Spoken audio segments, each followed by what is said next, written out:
CEO Live Talks. I am Dr. Swannie Jett, and I have a passion for public health for over 30 years. Now, I'm in a position to affect change, and these are the critical conversations about health in our community with the people who can help me make those changes.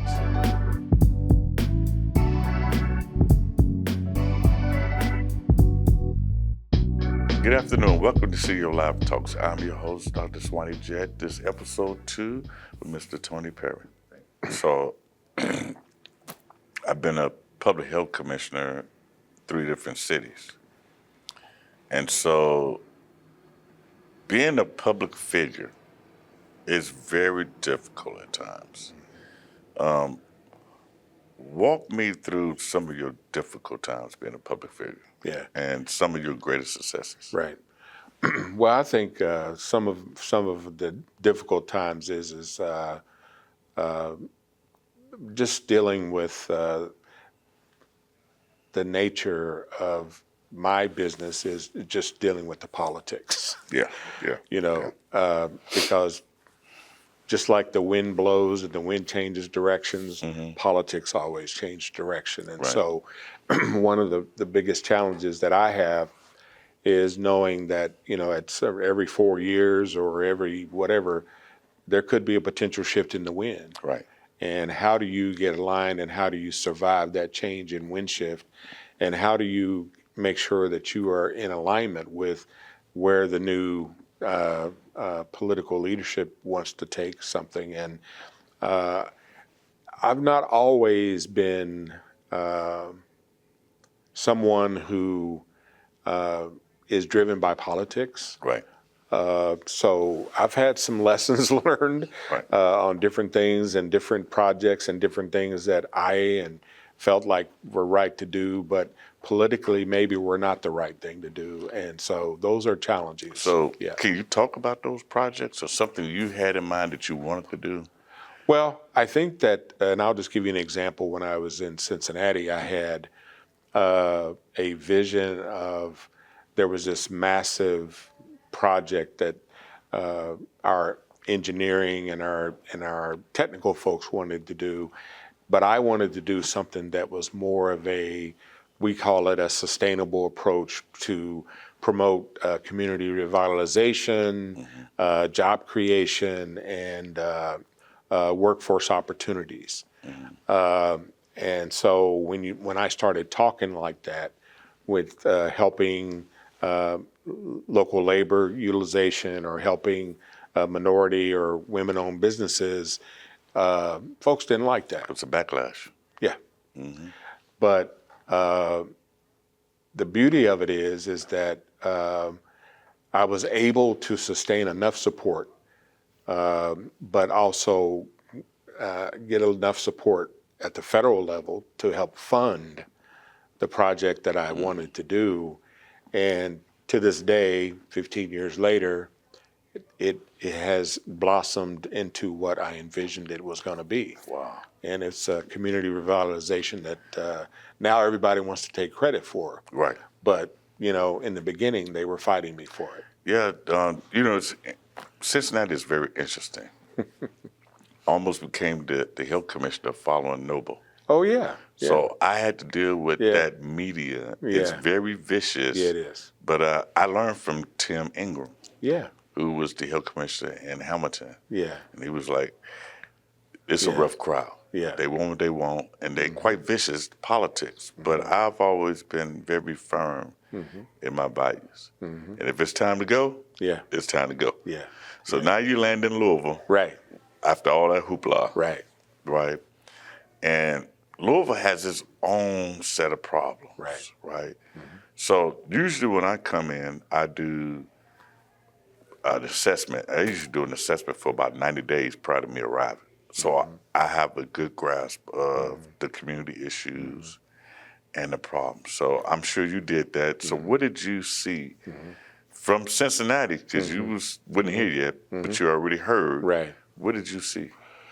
I saw, well, first of all, I saw a city that was actually ripe for progression, my progressive thoughts, and a utility that was really just needing someone to step in and show some leadership courage, some vision. I was going to say vision. Yeah, yeah, show some vision. Right.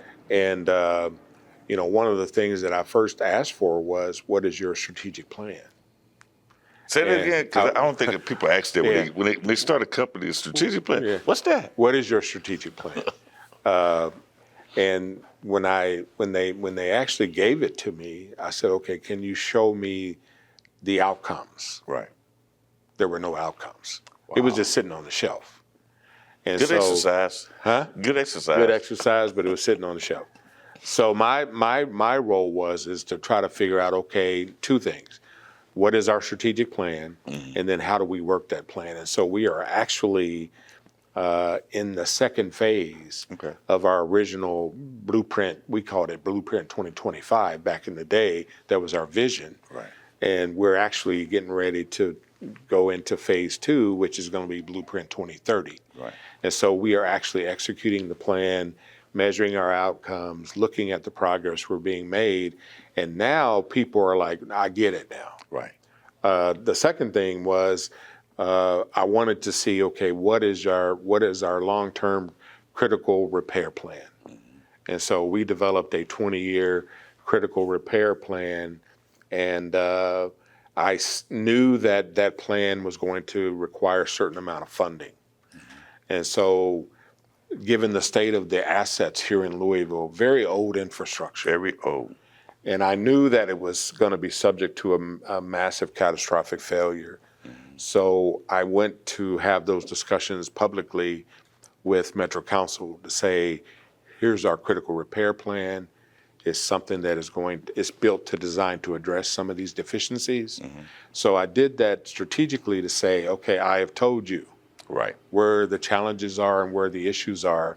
And if we can't, get the funding we need to address those things, I wanted to kind of be publicly on record to say, these are the challenges that this city has. That's the Right. Political muster Right. that you have to do. You Right. can't have that conversation behind closed doors. Right. Because you're a public figure, people need to know Right. that you're trying to address issues, because they go to their constituents and they say, hey, I have this odor or I have Right. this smell, and it's Right. not being addressed. Right. Right. So let's talk about the issues that we know we have in the West End. Sure. Because it's a lot of issues. Absolutely. A lot of old issues, I would Right. say. Well, I mentioned old infrastructure, Right.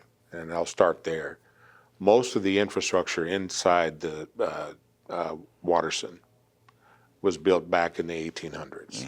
Think about that now. Yep. Yep. And most of the infrastructure that serves the West Louisville is what we call a combined sewer system, which means back then the sewers were designed to take on runoff and waste from homes and businesses. And they were large diameter sewers, and they were built to be self-flushing and self-draining, which is fine if you're getting plenty of rain. Right. When you're not getting plenty of rain It stinks. and your population has quadrupled since 1970, Right.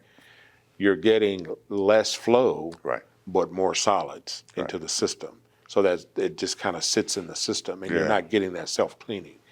One of the challenges that we have had regulatorily, those systems were designed to overflow when they got full. Now the federal government comes along in the 80s and says, you can no longer overflow. You've got to do things to mitigate that overflow volume. And so hence the word consent decree was put in place to where we have so many years and so many projects that we must complete to meet the federal guideline. It's a federal law, number one, and I think it's important for folks to understand that. And then in Louisville, I think the other challenge we have is the perception that MSD is non-responsive to the concerns of certain sectors of the community, which is, in the West End, it's the odor piece. One one of the things that I heard when I first came to Louisville was, well, it stinks, and Cane Run Road down in there, but there's also Rubbertown.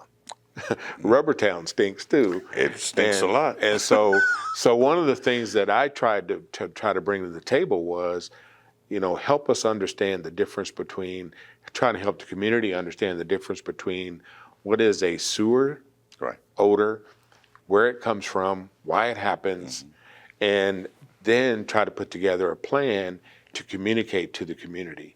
And so we actually, just over the last couple of years, we started having these community meetings, and also going to Metro Council district meetings to talk specifically about odor and why it happens and what you're smelling, and then figuring out how we can help reduce that.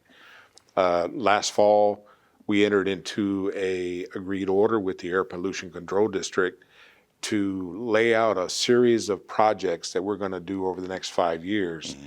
And our primary focus right now is west of 9th Street. Okay. And right now we're focusing on what I would identify as catch basins. These are the drains that are along the side of the street that when it rains, that's where the water goes into the sewer. Those catch basins are very old. There's thousands of them in our city, 10,000 of them probably. And they are not doing, or they were not designed to prevent odors from coming back out of the sewer system. So that's our primary focus. In fact, and I'll just mention Park Duval, one of the loudest constituents that we were hearing from about odors. So they were number one on the list. We already have replaced all of the catch basins in the Park Duval area. And we are also doing some work at two of our largest facilities over on Bells Lane, and at Morris Foreman down on Algonquin.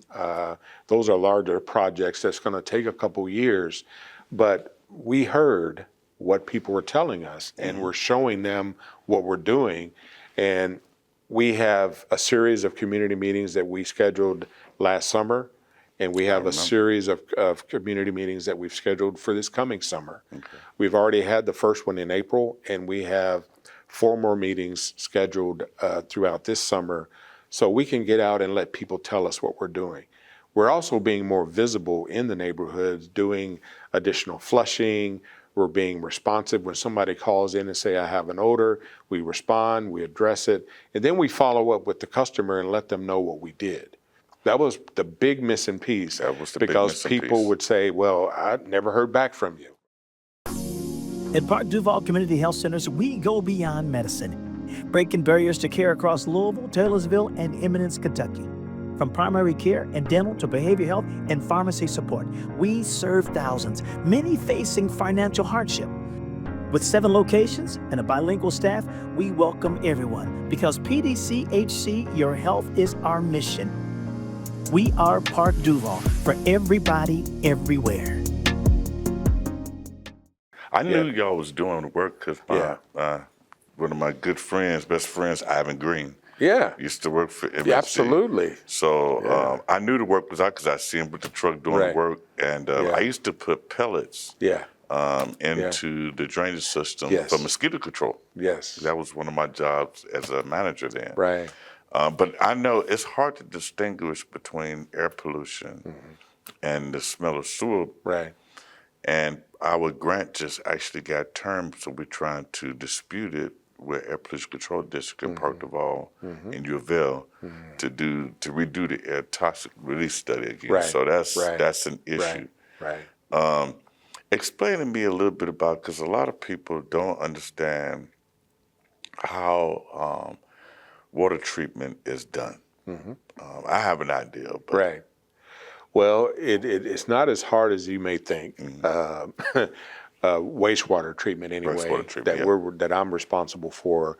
It's really the initial part is what we would call screening. Wastewater is determined. It's called waste for a reason. Right. And so the initial phase of treatment is screening, because you want to try to remove all of the solids that are not soluble, Right. or grit or grease or anything else that may come through. You wouldn't believe what comes through a treatment plant I that can we believe screen it. out. So I that's can the believe it. initial phase is Right. screening. And then it goes into what we call our sedimentation process, where these are this huge tanks that hose millions and millions of gallons of water. But then, the sedimentation is where the water is there, and then you give it chance for the solids to To fall. settle. And then you take those solids, and then it goes into what we call digestion, which means that the solids and the solids are actually eaten up by enzymes in the process to try to minimize the level of solids that is in the water. Right. And then once you get the solids out of the water, then you got to go into disinfection. Right. And so you disinfect, and then there's a byproduct of that, the solids, then you got to do something with the solids. And so that's why you've heard the term digesters, and then you've heard the term biosolids, those type of things. In Louisville, we have a solids process that has a byproduct called Louisville Green, which really is just it's used for fertilizer and those type of things. And the stuff that we can't get rid of, we actually take to the landfill. Okay. And it meets the guidelines to be either land applied or landfill. That's a Class A biosolids. Okay. And that's one of the bigger projects that we're doing at Morris Foreman down on Algonquin Parkway right now, is we're replacing that old solid system with a new technology. But the challenge is that these things are so costly. It's costing us $260 million for one project. It's very expensive. And then on our flood protection side, you may have noticed that over the last month or so, we've had some flooding in Louisville. Just a little bit. Just a little bit. Just a little bit. So we have 16 major flood pump stations that we're responsible for, 27 miles of levee along the Ohio River, hundreds of gates and valves that we have to operate during a flood event. Those pump stations were installed back in the 1940s and 50s. A long time ago. And we are actually replacing one right now, Patty's Run, which is not far from the Morris Foreman plant and the Algonquin area right now. But that pump station alone protects over 60,000 residents in that area, in the Shively area. So we're replacing that pump station as we speak. That's another $240 million project. So when you think about the work that we do, people always say, well, my bill keeps going up. Right. Two things of clarity I think was important for those that may be watching this. Right. MSD is actually 3 utilities in one. And so when they get their water bill and they say, okay, my Louisville water bill is this, my MSD portion is this, is 2 times more or 3 times more. Right. Well, because you're getting 3 distinct services. Okay. You're getting stormwater and drainage, you're getting wastewater treatment, and you're getting flood protection. Right. And that's the hardest thing for us to be able to communicate to folks, is that, your MSD portion is higher than your drinking water portion because you're getting 3 distinct utilities. Well, change is Yes. very difficult. Yeah. So, the interesting thing about wastewater treatment, and I equate it to, the reason I wanted you to explain it, it's sort of like your gut. Yes, it is. It is very similar process. Your body has to get rid of waste. And so you have a lot of things going on with your metabolism, and one thing's eating up another. That's why it's important to watch what you eat. And then, or the waste can be bad. Right. Or it does a lot of things internal. Right. So talk a little bit more about the flooding, because there was a lot of people on TV. You saw people on the news talking about their houses being eroded because of the river. But talk about what we can do in terms of prevention. Yeah. Well, fortunately, even though the flood protection system is very old, it worked, and we operated. And hats off and thanks to all of the men and women of MSD. who worked around the clock for 11 straight days managing the flood protection system to make sure that there was no catastrophic failure in that system. We did not have any major issues inside the flood wall. Okay. Most of the flooding that you see on TV and that type of thing was along the Ohio It's on the River river. that wasn't protected by the flood Right. system. We did have some localized drainage issues during the rain event that led up to the flood event. Between April 2nd and April 4th, we got 7 inches of rain. Right. And we actually came out and told folks, minimize the use of dishwashing and laundry, because at that time we were getting so much rain, the sewer system was full. Right. And when it gets full, people start to experience some backups into their homes, or they may end up, having some flooding in their yard or something like that. The flooding in the yard obviously is temporary until the rain stops, but the backup into the home is something that is, we were trying to get folks to help us help you. Right. While the rain event was going on. We had maybe a couple of hundred homes that called about backups into their homes, and so we have responded and we have assisted them with cleanup and claims or anything that they may have. But when you date back to like 1997, there were thousands of homes that were impacted when we had the 97 flood. So I was here. So so based upon what we had, this 2025 flood event was the 8th largest flood event that we've had in the history of the city. What you show up in is not what matters, it's how you show up. Right. So if you can articulate from your heart, they'll forget what you got on. Because a lot of people want to Google Yes. medicine now, Yes, and it's very difficult. it is. Would you Google if you had some sort of ailment that you were curious about? I'm an epidemiologist by training, Okay, so fair. So you know.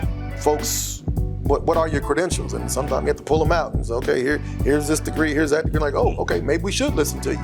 We're going to build a $40 million facility that allows parents to sleep better at night. I was watching this thing on PTSD, and they were talking about people in war, and they were like, human beings are not wired to perennially be on alert, in a state of alert. Right, And that's what happens cortisol. when you're at war. Yeah, your cortisol level continues to go up, the adrenaline gland. And that's what's happening to Black people.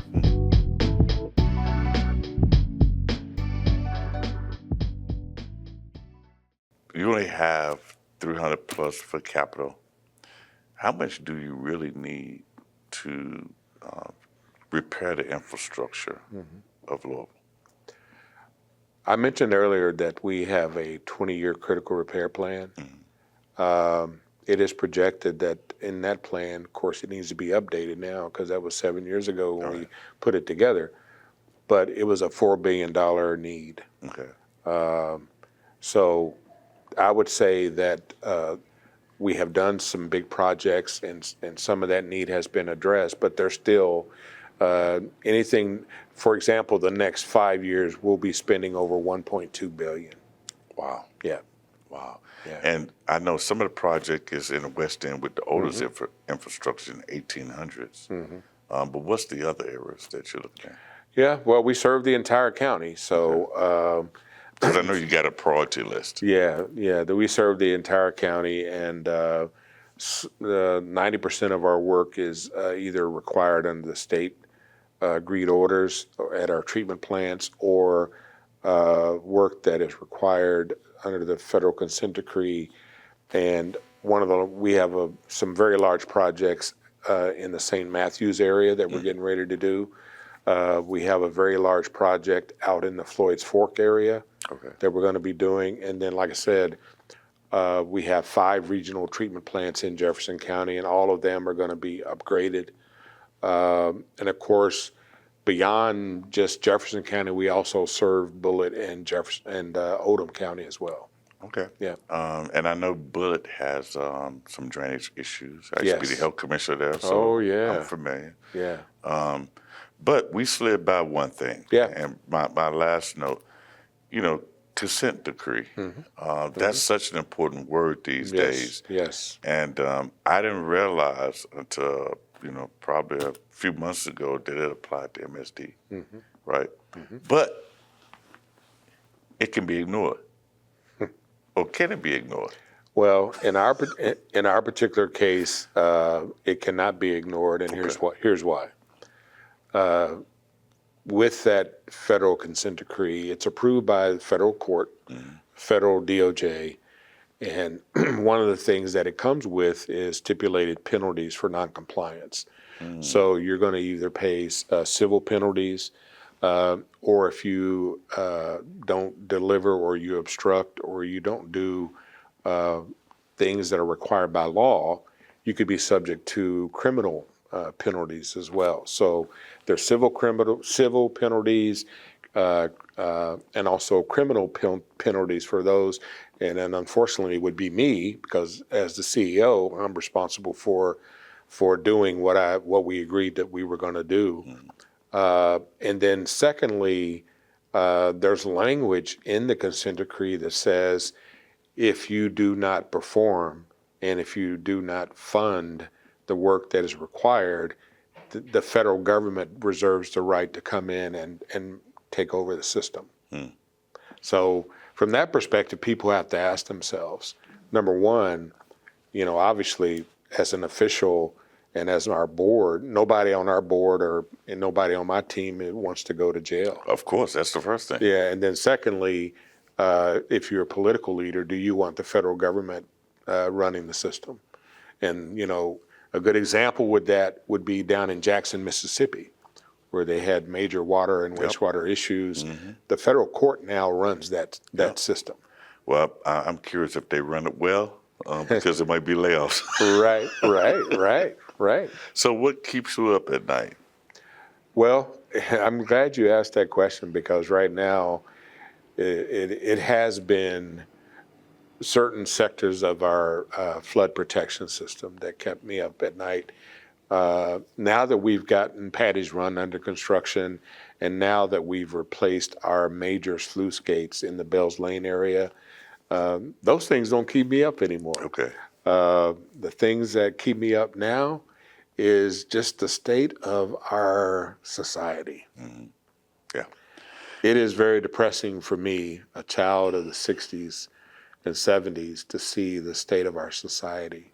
Very depressing. Well, we have made so much progress, Yes. and so much regression. Right. So, Right. Well, I definitely want to thank you for coming today on the show. It's been a great conversation.